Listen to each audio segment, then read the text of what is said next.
Hey guys, it's Bill from Linden, Tennessee. Got a little pile of parts right here.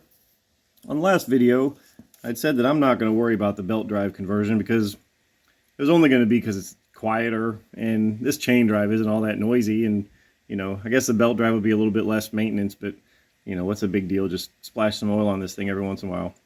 All of that is true until today.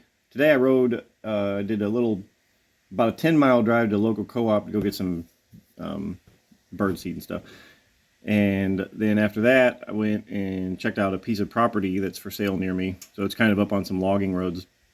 So I did about 20 miles or so. And by the time I got home, this thing was making a racket. It sounded like the chain was hitting my chain guard. And there was some other noises coming out too. It was very strange. When I took the chain guard off, I discovered that, yes, in fact, the chain was hitting it. But more importantly, I saw that.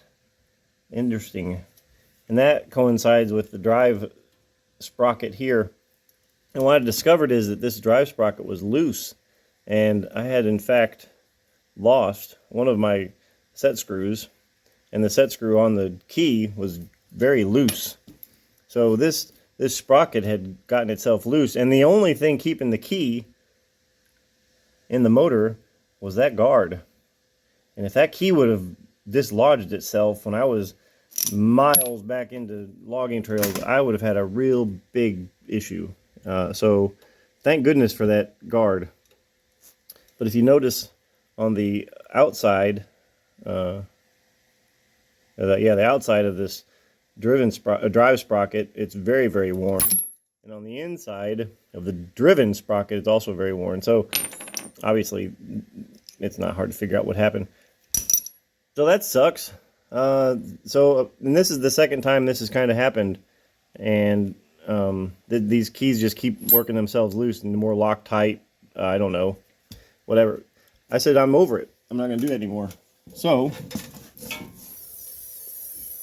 I have gone ahead and did the belt drive conversion. I opened the bed so that we can look underneath the bed. And there it is. I think it turned out lovely.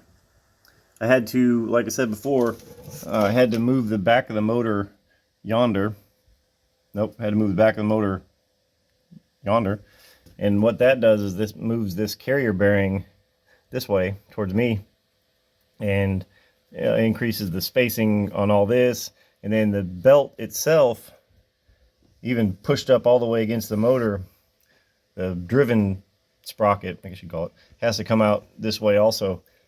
So the first thing I needed to do was make a spacer between the drive flange that goes into the transmission and the sprocket.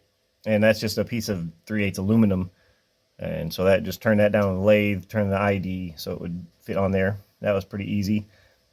And then the next thing I needed to do was fix the spacing on this. This is a solid piece that kind of goes up inside of the this bearing, and then there was a piece that was just as wide as the bearing, and it all just kind of smooshed together. So what I did was I just made a second sort of thinner piece that goes between this sprocket and this spacer, and then I just machined that, gradually machined that lower and smaller until I got my alignment, and I did, and it's pretty good.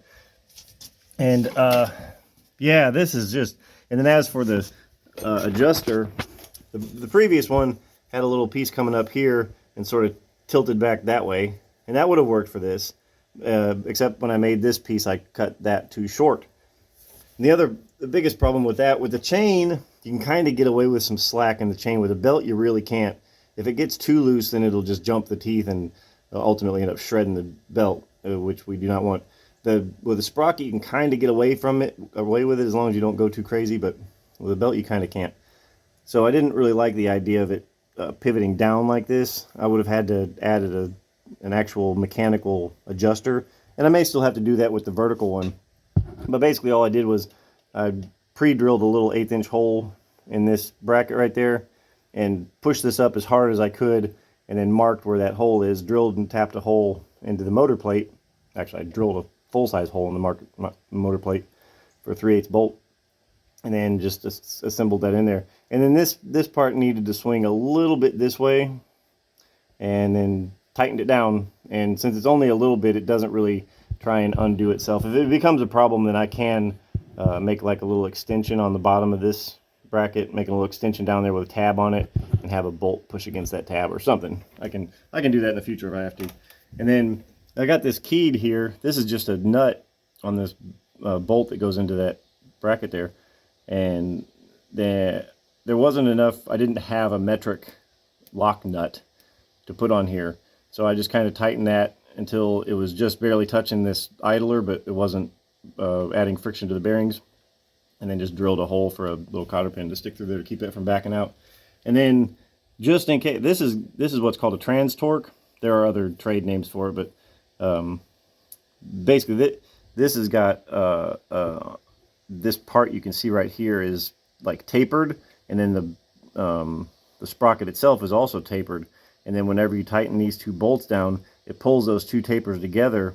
And in addition to that, locking this inner piece to this outer piece, it also has a little slot in there so that it tightens onto the motor shaft and tightens onto the key that's in here. But just to be sure that this doesn't go crazy on me, I went ahead and just installed a big old fat washer over the outside of all this stuff, just to keep it mechanically pushed on there so it doesn't go anywhere.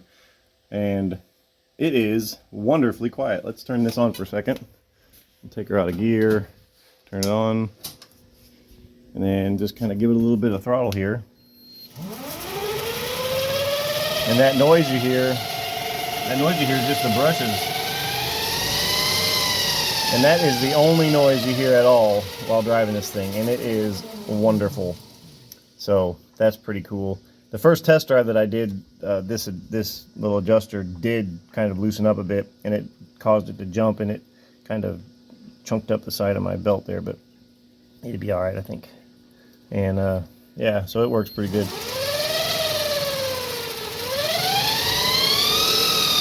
So yeah. So hold on, let's go for a little ride. Now you're not going to really be able to get an appreciation for how quiet this is. If you really care, you can go back a couple videos where I drove this thing for the first time with a chain on it, and you know, do a little bit of comparison. But I can tell you from the driver's seat that it is absolutely wonderful. It just makes no noise. The only thing you hear is tires on the grass. Well, actually, you don't hear them on the grass at all. Tires in the gravel, and yeah, it is really, really nice. I'm gonna see if I can't do a little stunt driving here and hang out of the seat and aim you at the pulleys while they're zooming around there.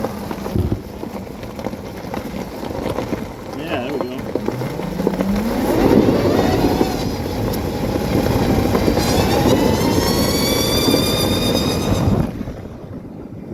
Well, how about that?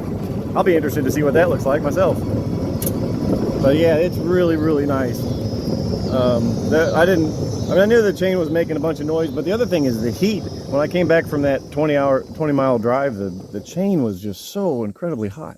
Like there was just a lot of friction. Of course, the chain was driving sideways on the sprocket, so there was a lot of friction. But the chain itself, chains have a lot of links and a lot of moving parts, so there's just some friction involved. This has less. It does get warm, but you know, everything is going to get warm. But it's pretty good. So I think that is it for this little update. Thanks for watching. We'll see you next time.